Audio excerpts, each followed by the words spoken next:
The Miami stalemate and the ultimate dream final. All right, let's dive right into this explainer and look at the massive ripple effects of that 2026 World Cup Group K decider between Colombia and Portugal. You know, it's so easy to glance at a 0-0 scoreline and just assume, well, nothing really happened.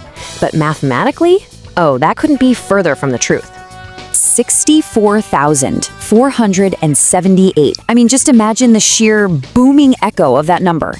That is exactly how many fans packed into Miami Gardens for this sellout crowd.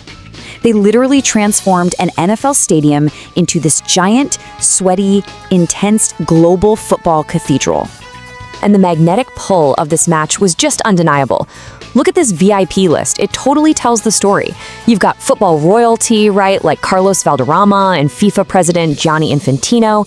Then there are political figures from completely different sides of the aisle, like Kash Patel and Marco Rubio. Add in crossover star athletes like Jameis Winston, Jimmy Butler, Chad Johnson. I mean, even Matt Damon was there. Politicians, actors, athletes, everyone was just drawn to this epic event. But the energy didn't stop at the stadium gates. Thousands more were packing into watch parties all across South Florida. They actually took over the NHL's Florida Panthers arena just to get a taste of that electric atmosphere. It was wild.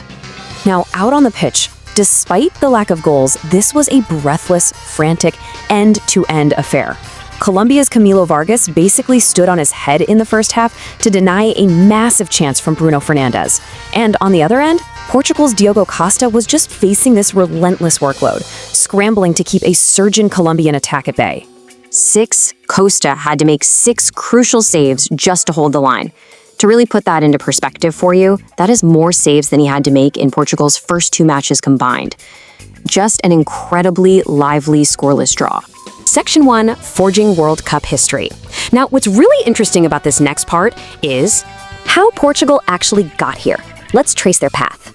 They entered as heavy favorites, obviously, but they started with a pretty surprising 1-1 draw against Congo DR. Doubts were definitely creeping in, but then, boom, they found their gear, unleashing an explosive 5-0 victory over Uzbekistan right before settling into this hard-fought stalemate with Colombia. And during that Uzbekistan game, we witnessed pure history, the historic 6. Cristiano Ronaldo, who was facing all sorts of criticism after that opening draw, completely answered his critics with 2 goals. And by doing that, he became the very first player ever to score in 6 different World Cups.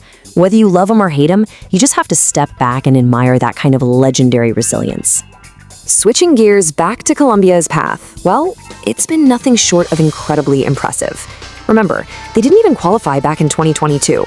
But here, they marched straight to the top of Group K with an undefeated run.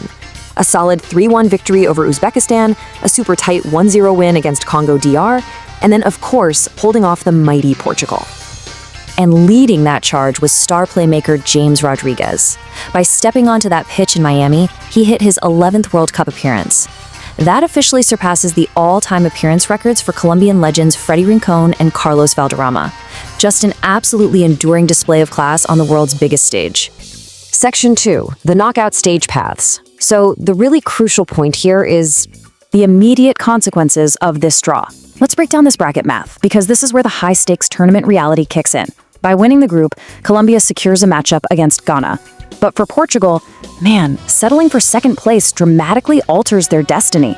They are now mathematically locked in to face a very, very tough Croatia side. Section 3, the ultimate dream final. And this is where things get really crazy. Because Portugal finished second in Group K, this brilliantly illustrates how the bracket math places them on the complete, exact opposite side from Argentina. They are completely 100% mathematically separated for the rest of the knockout stages. No chance of meeting early on. ESPN actually summed up the massive weight of this perfectly. They wrote, "A meeting between longtime rivals, Ronaldo and Lionel Messi, can now only happen if they make the final." Just let the sheer weight of that reality sink in for a second. The math is aligned. The bracket is fully set. The greatest rivalry of our entire generation has exactly one last epic stage available to them. So the billion-dollar question, will we actually get the ultimate Messi-Ronaldo World Cup final? I guess we can only wait and watch.